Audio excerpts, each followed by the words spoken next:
Ahoy hoy, my name is Removal Sanity and this is my review of The Inner World for the Xbox One.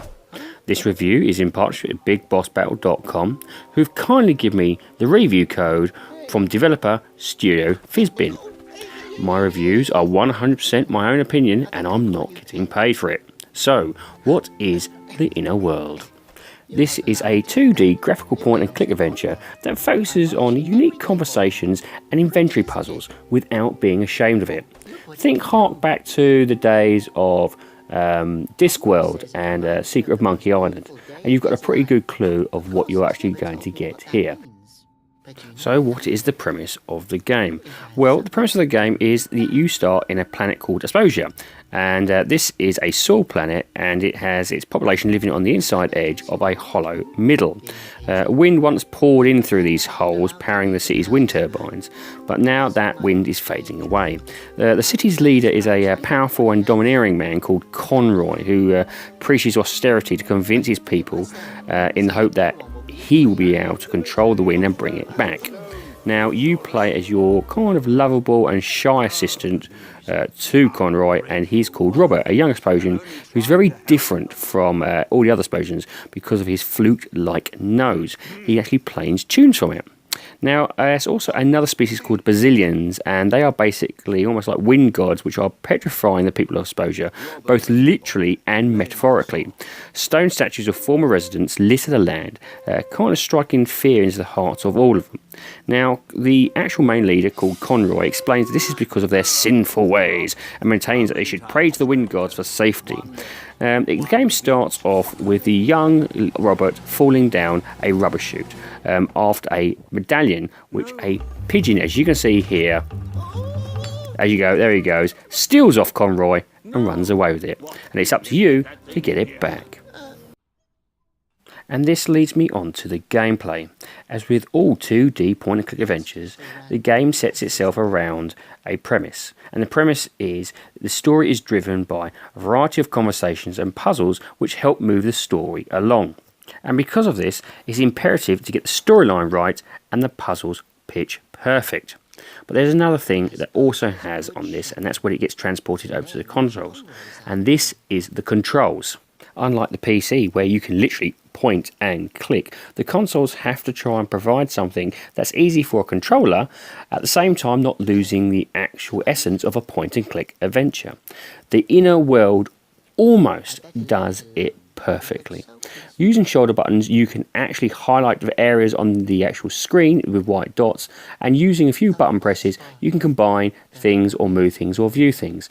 They've done a really good job here, and everything, including the controls, is really easy to control. So adding things together, combining things, looking things out is perfect.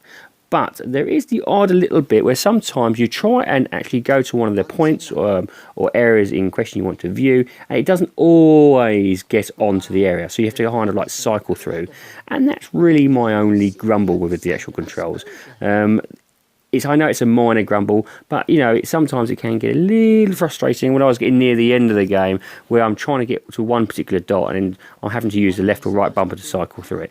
But to be honest with you, it's a minor qualm, and compared to the other 2D point-and-click adventures I've actually played, this is a fantastic system. The story in the game is beautifully written, and it has a very unique and amusing humour that really works well. The Inner World is packed with some fantastic and memorable characters. The Gorf, Steve / Pete, and a particularly terrifying hedgehog that follows you around. It just oozes that 90s 2D point-and-click adventure. This also translates over to the actual main character, Robert, who you controlled. He's so crazily optimistic and honest. It just doesn't sit with this world or any world, and you just end up feeling so much warmth towards him throughout the game.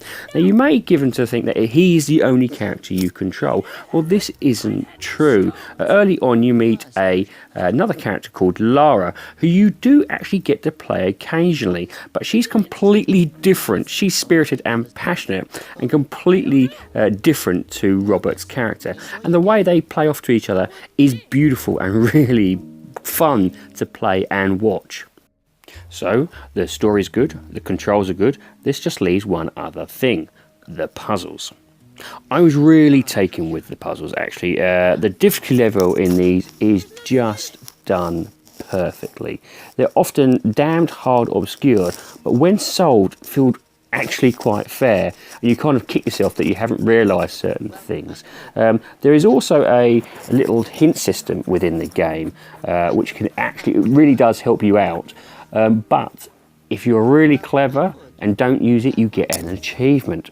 Now, there was the odd occasion where I did find a bit of frustrations trying to work out how to get that, but I think that's generally because I haven't played 2D click adventures for a very long time, so I've kind of got out of practice with it. But those who play this game and have a fondness for the 2D click adventures and have been playing it for so long, I think they will absolutely love this.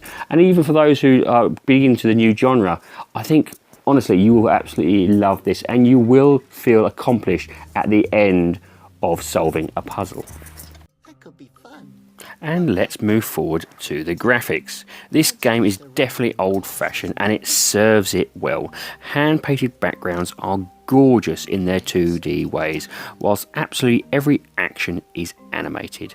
It is fantastic, it's crisp, it's clear. There is clearly some very talented people here who've worked on this game, and it's kind of got a style of a scratchy flash drawn way to it, and I absolutely love it. The colours are vibrant when they need to be, dull when they don't have to be.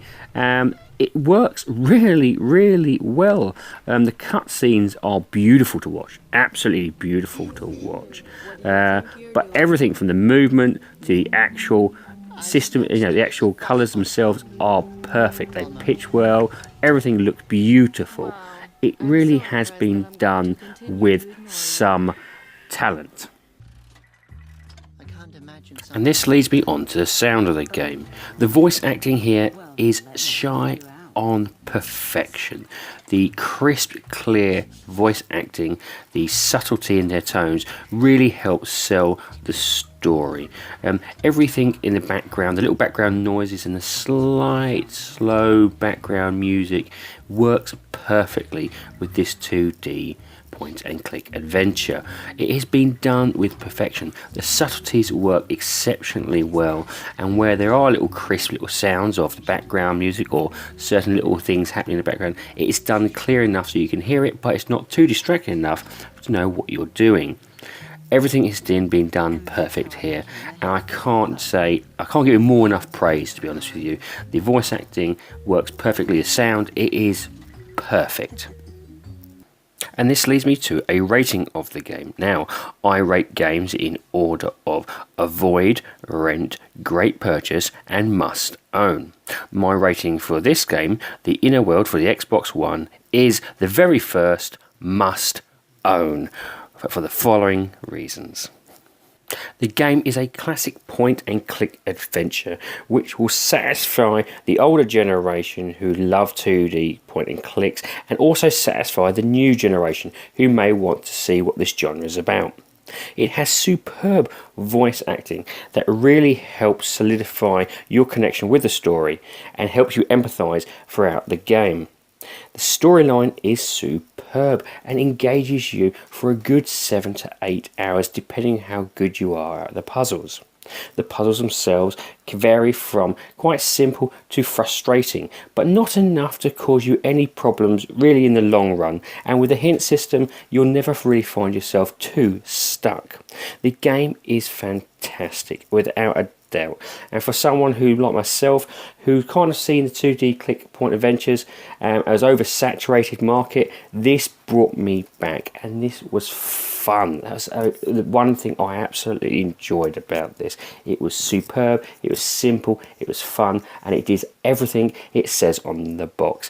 And for this, I can't give you more enough praise than go out and own it. Honestly, if you want to try out and get yourself back into the 2D point and click adventures, this will help you do it. If you want to try the genre for the very first time, this is the perfect start off point. The game itself is around about £12 out at the moment. It's not fully out, and there is a discount, which is around 15 US dollars as well. So it is a fantastic price for what you get out of it. I hope you found this review enjoyable and helpful, and if you did, please like and share. Hell, if you're even desperate, maybe subscribe a little.